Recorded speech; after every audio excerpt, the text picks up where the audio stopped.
want? Just cause. When do we want it? Now. What do we want? Just cause. When do we want it? Now. Just cause is a common sense idea, right?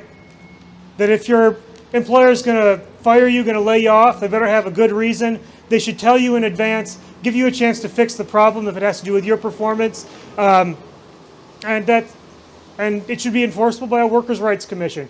Sounds like basic common sense. Unfortunately, that's not the case under at-will employment. As it stands right now, in the state of New York and in this city, you could be fired at any time for no reason at all. No reason at all, no notice, and what just cause protections are is they basically state that if you're an employer and you want to fire a worker, you need to give a just cause for termination. Growing up with a single mother, of course, at-will employment is probably one of the scariest things. She had to make sure she worked extended hours, really never said no to her boss, and because of that, it really made it so I couldn't see my mom as much, and that played a part into my childhood. There's nothing worse than being laid off, not knowing why, and have no protection behind you. Because right as it is, they can do it, and they have.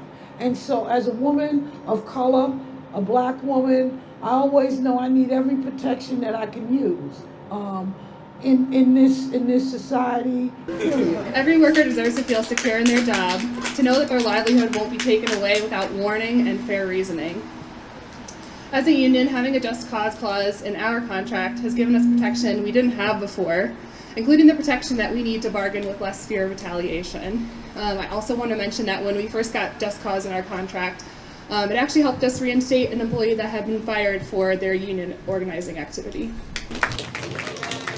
I'm Nathan, and I'm speaking today on behalf of the Tompkins County Workers Center, where, as some of you may know, we ran a first-of-its-kind workers' rights hotline for the last 20 years, where workers can call us about their problems at work.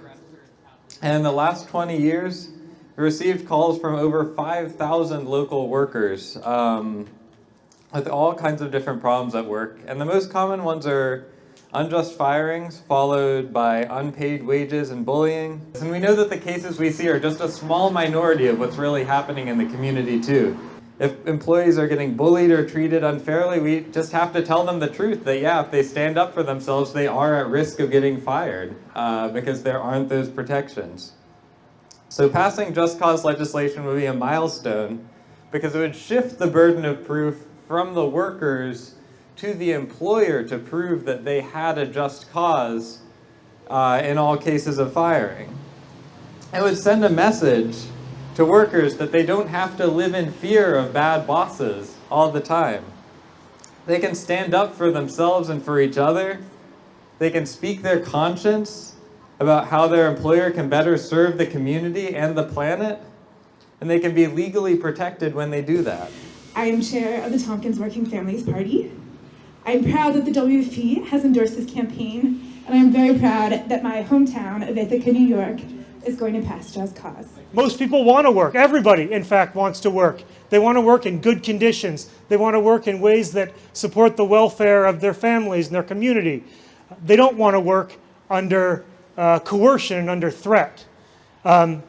So fighting for just cause is a step toward building a society based on a better idea, that work can be a source of fulfillment, that work has dignity, that workers deserve dignity. Workers in Ithaca are under attack. What do we do? Stand up, fight back. What do we do? Stand up, fight back. All right.